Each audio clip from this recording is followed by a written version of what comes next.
എല്ലാവരും ഇവിടെ ഞങ്ങളെ സപ്പോർട്ട് ചെയ്യാൻ എത്തിയതിൽ ഒത്തിരി നന്ദിയുണ്ട്.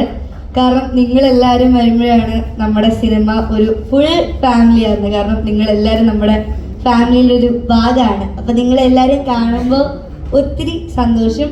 പിന്നെ ഈ സിനിമ എനിക്ക് ഭയങ്കര പ്രിയപ്പെട്ട ഒരു മൂവിയാണ്. കാരണം എനിക്ക് ഭയങ്കര ഇത്രയും അടുപ്പം ഒരു ഫാമിലി പോലെ തന്നെയായിരുന്നു നമ്മളെ സെറ്റിൽ.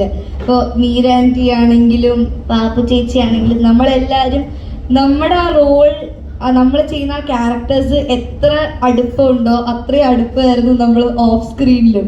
ഞങ്ങൾ എപ്പോഴും ഒന്നിച്ചുണ്ടാകും, ഞങ്ങൾ ഓരോ ഗെയിംസ് കളിക്കും. അതൊക്കെ ഭയങ്കര സന്തോഷമായിരുന്നു. അതുകൊണ്ട് നമുക്ക് ആ മൂവി ചെയ്യുമ്പോഴും ഭയങ്കര എളുപ്പത്തിൽ ചെയ്യാൻ പറ്റി. കാരണം ആ ബോണ്ട് നമ്മൾ ഓഫ് സ്ക്രീനിൽ അത് ഉണ്ടാക്കിയിരുന്നു. അതുകൊണ്ട് ഇത്രയും നല്ല ഒരു മൂവിയുടെ ഭാഗമായിട്ട് ഇവരുടെ എല്ലാവരെയും കൂടെ ഒത്തിരി മെമ്മറീസ് ഉണ്ട്. ഇപ്പോൾ തിരിഞ്ഞു നോക്കിയ ഒത്തിരി നല്ല നമ്മൾ ചെയ്ത കാര്യങ്ങളുണ്ട്. അതുപോലെ ധ്യാൻ ചേട്ടൻ പറഞ്ഞു ഞാൻ ചേട്ടനോട് സംസാരിച്ചില്ല എന്ന്. ഞാൻ ചേട്ടൻ ഇൻ്റർവ്യൂസ് ഒക്കെ കാണാറുണ്ട്. ചേട്ടൻ ഭയങ്കര ഒരു ഫണ്ണി ആയിട്ടുള്ള പേഴ്സണാണ് ഇൻ്റർവ്യൂസിൽ. പക്ഷെ ചേട്ടൻ സെറ്റ് വന്നപ്പോഴേ ഞാൻ അറിയുന്നത് ഭയങ്കര പ്രൊഫഷണൽ ആയിട്ടുള്ള ഒരാളാണ്. ഭയങ്കര പ്രൊഫഷണലാണ് ചേട്ടൻ. ഓൺ ടൈം എത്തും, എല്ലാം കൃത്യം ചെയ്യുന്ന ഒരാളാണ്. ഞാൻ ആദ്യം എനിക്ക് അതിശയായി, എന്ത് പ്രൊഫഷണലാണെന്നറിയോ.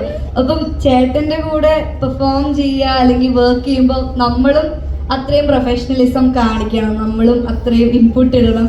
അപ്പോൾ ചേട്ടൻ്റെ കൂടെ ഞാൻ ചേട്ടൻ്റെ ഇൻ്റർവ്യൂസ് എല്ലാം കാണുന്നതാണ്.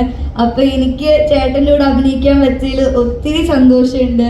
കാരണം ഞാൻ ഒത്തിരി ഇഷ്ടപ്പെട്ട്, ഞാൻ കുറേ റോൾസ് ഉണ്ട് ചേട്ടൻ എനിക്ക് ഇഷ്ടമുള്ള, അല്ലെങ്കിൽ ചേട്ടൻ്റെ ഓരോ വർക്ക്സ് അതൊക്കെ എനിക്ക് ഭയങ്കര ഇഷ്ടമുള്ള മൂവീസാണ്. അപ്പോൾ ചേട്ടനെ നേരി കണ്ടപ്പോൾ എനിക്കും ഭയങ്കര സന്തോഷമായിരുന്നു. ഇത്രയും പ്രൊഫഷണൽ ആയിട്ടുള്ള ആക്ടേഴ്സ് അല്ലെങ്കിൽ ആക്ട്രസസിൻ്റെ കൂടെ ഭാഗമാകാൻ കഴിഞ്ഞത് ഒരു വലിയ ബ്ലെസ്സിങ് ആയിട്ടാണ് ഞാനും കരുതുന്നത്. പിന്നെ എല്ലാവരും ഇവിടെയുള്ള എല്ലാവരും എനിക്ക് വളരെയധികം പ്രിയപ്പെട്ടതാണ്. കാരണം ഇവർ ഓരോരുത്തരും എന്നെ കല്യാണ മരത്തിൻ്റെ ജേർണിയിൽ ഭയങ്കരമായിട്ട് ഹെൽപ്പ് ചെയ്തിട്ടുണ്ട്. നമ്മുടെ ഡയറക്ടർ അങ്കിളിന് ഒരു ക്ലിയർ വിഷൻ ഉണ്ടായിരുന്നു. ആ വിഷൻ ഞങ്ങളെ എല്ലാവരെയും കൃത്യമായിട്ട് മനസ്സിലാക്കി തന്നിട്ടുണ്ട്. അതുകൊണ്ട് നമ്മൾക്ക് ഫ്രീഡം ഉണ്ട്, എന്ത് വേണമെങ്കിലും നമുക്ക് എന്ത് ഇൻപുട്ട് ആ ക്യാരക്ടറിന് കൊടുക്കണോ അത് കൊടുക്കാനുള്ള ഫ്രീഡം നമുക്ക് തന്നിട്ടുണ്ട്. അത് അങ്കിളുടെ രീതിയിൽ എങ്ങനെ മാറ്റണം എന്ന് അങ്കിളിന് തോന്നുമെങ്കിൽ നമ്മുടെ അടുത്ത് വന്ന് പറയും, ഇങ്ങനെ ചെയ്യാം, നമുക്ക് അങ്ങനെ ട്രൈ ചെയ്യാം. അതൊക്കെ നമ്മളെ ഒത്തിരി ആ ക്യാരക്ടർ ഷേപ്പ് ചെയ്യാൻ, അല്ലെങ്കിൽ ആ ക്യാരക്ടറിന് കുറച്ച് കുഞ്ഞു മൈന്യൂട്ട് കാര്യങ്ങളാണെങ്കിലും അത് മൂവി ഒന്നിച്ച് വന്നപ്പോൾ അത് ഭയങ്കര ഭംഗിയായിട്ടുണ്ട്. ഫൈനൽ എഡിറ്റ് ഞാൻ കണ്ടില്ല, എനിക്ക് കാണണമെന്നുണ്ട്. പക്ഷെ എനിക്ക് തോന്നുന്നു എപ്പോഴും നമ്മൾ തിയേറ്ററിൽ പോയിട്ട് അത് ആദ്യമായിട്ട് ഫസ്റ്റ് ഷോ എല്ലാവരെയും കൂടി ഇരുന്ന് കാണുമ്പോൾ ഭയങ്കര ഒരു സന്തോഷമാണ്.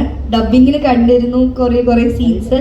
എല്ലാവരുടെയും അഭിനയം എനിക്ക് ഭയങ്കര അധികം ഇഷ്ടമായി. കാരണം ഓരോരുത്തരും അത്രയധികം ഇൻപുട്ട് കൊടുത്തിട്ടുണ്ട്. അവരവരുടെ ക്യാരക്ടറായിട്ട് ട്രൂലി ജീവിക്കുകയായിരുന്നു. ഇനി എനിക്ക് തിയേറ്ററിൽ പോയി കാണുമ്പോഴാണ് എത്രയധികം നന്നായിട്ടുണ്ടെന്ന് അറിയാൻ പറ്റുള്ളൂ. പക്ഷെ എന്തായാലും എനിക്ക് ഉറപ്പിച്ച് പറയാൻ പറ്റും, പോയി സിനിമ കാണുന്നവർ ഡിസപ്പോയിൻറ്റഡ് ആയിട്ട് ഇറങ്ങത്തില്ല. കാരണം ഒരു നല്ല മൂവിയാണ്.